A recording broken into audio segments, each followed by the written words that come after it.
All right, let's dive into one of the most epic stories of defiance you'll ever hear.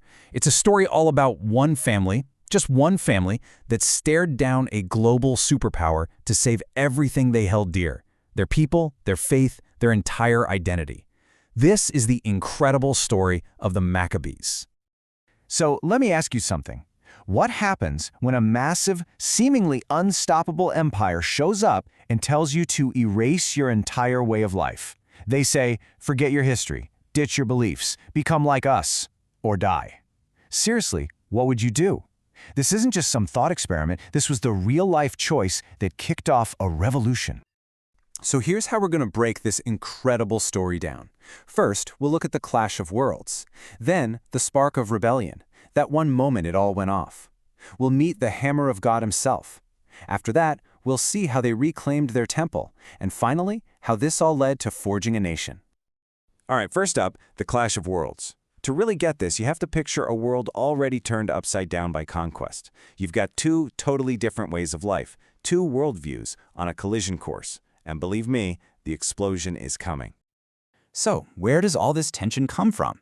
Well, it all kicks off with Alexander the Great. He basically blitzes through and spreads Greek culture, Hellenism everywhere. But then he dies, and his massive empire just shatters. The land of Judea gets stuck in the middle, like a rope in a tug-of-war between two of these new Greek kingdoms. First, it's the Ptolemies in Egypt. Then, and this is the key part, the Seleucid Empire in Syria takes over. And that brings us to 175 BC, when this new king, Antiochus IV, gets the crown. And this guy, well, he's so full of himself he calls himself Epiphanes, which literally means God manifest. Yeah, that's the kind of guy we're dealing with. And this set up a huge conflict. And not just with the outside empire, but inside the Jewish community itself.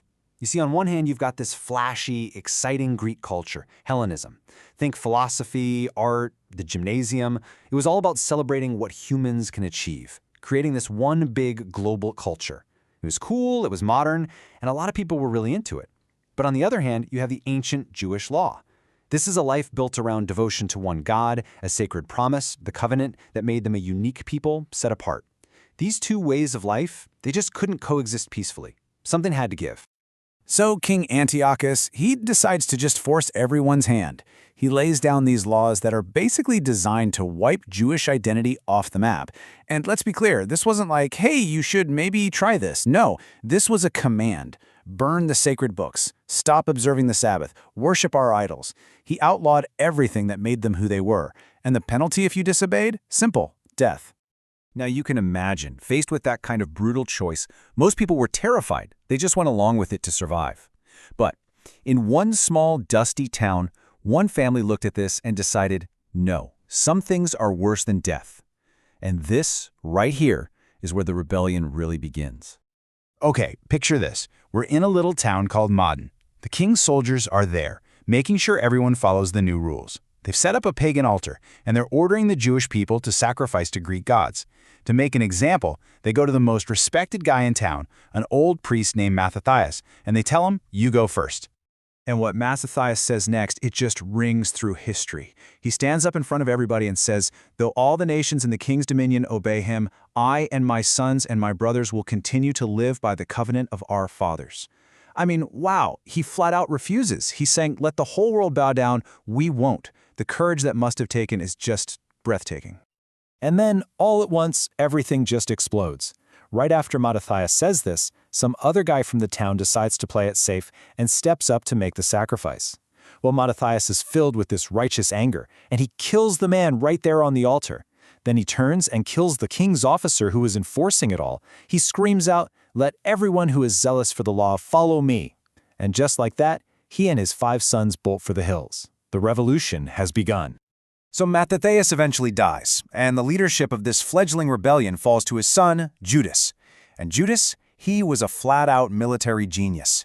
He was so effective, so powerful, that he earned a nickname that sent shivers down the spine of the empire, Maccabeus, which means the hammer. Now, Judas wasn't stupid. He knew his small band of rebels couldn't just line up and fight the professional army of the empire. No way. He had to be smarter, faster, more unpredictable. And the Battle of Emmaus, oh man, it's a perfect masterclass in how he did it. Just look at the odds here. They're absolutely insane. The Seleucid Empire rolls in with 47,000 professional, well-equipped soldiers. Their mission? Crush this little rebellion. And what does Judas have? About 3,000 guys, volunteers. This is a David and Goliath situation. If David was even smaller and Goliath was even bigger. So how in the world did he win? Pure genius. Judas gets intelligence that an elite chunk of the enemy army is planning a sneak attack on him at night. So what does he do? He lets them go. He moves his own army out. Then, while they're off hunting for him in the dark, Judas marches his men all night long, circles around, and launches a surprise attack on the main enemy camp at dawn. The camp is totally unprepared, it's complete chaos, and they're routed. Judas the Hammer didn't just win a battle, he outthought and outmaneuvered a superpower. And after a string of these incredible, impossible victories, Judas and his fighters finally do it. They achieve the one goal that drove them from the very beginning. They march into Jerusalem and they reclaim the temple, the absolute heart of their faith. But the scene that met them, it was just heartbreaking, horrifying. The temple was completely desecrated. The holy altar had been profaned with sacrifices to foreign gods. The gates were burned to the ground. There were weeds growing in the courts like it was a forest. It was more than just destruction. It was a deep spiritual wound made visible for all to see.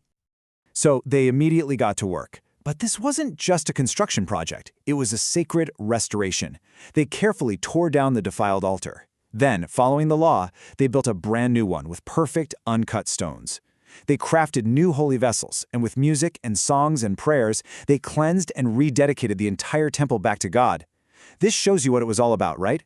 This was never just a war for territory, it was a war for their soul.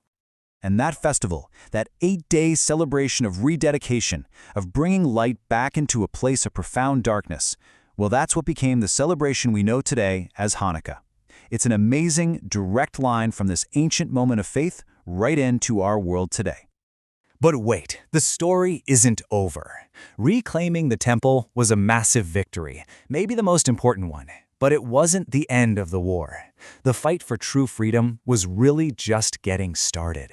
And now, they needed more than just warriors. They needed statesmen. So, Judas the Hammer eventually falls in battle, a true hero's death. The leadership then passes to his remaining brothers, Jonathan and Simon. And they were different. If Judas was the warrior, the spark that lit the fire and won them their religious freedom, his brothers were the ones who knew how to build something lasting. They were diplomats, forging clever alliances with other big powers on the rise, like Rome and Sparta. They were playing the long game. And this whole process took decades. It was a masterclass in just not giving up. The brothers combined religious and political power, they rebuilt their fortresses, and they expertly played the big empires off one another. And then finally Simon, the last surviving brother of the original 5, he achieves the impossible. He gets the empire to grant them tax exemption, which was basically the final step to full independence. They had done it. The rebellion that started with one old man in a small town had forged a nation. So you see, the story of the Maccabees isn't just some dusty old war story. It's this timeless, powerful reminder of what happens when people refuse to let their spirit be extinguished. It's about faith, it's about freedom, and it leaves us all with a pretty heavy question, one that's just as relevant today as it was then. When everything is on the line, when your faith is tested by fire, what's really worth fighting for? What are you willing to die for?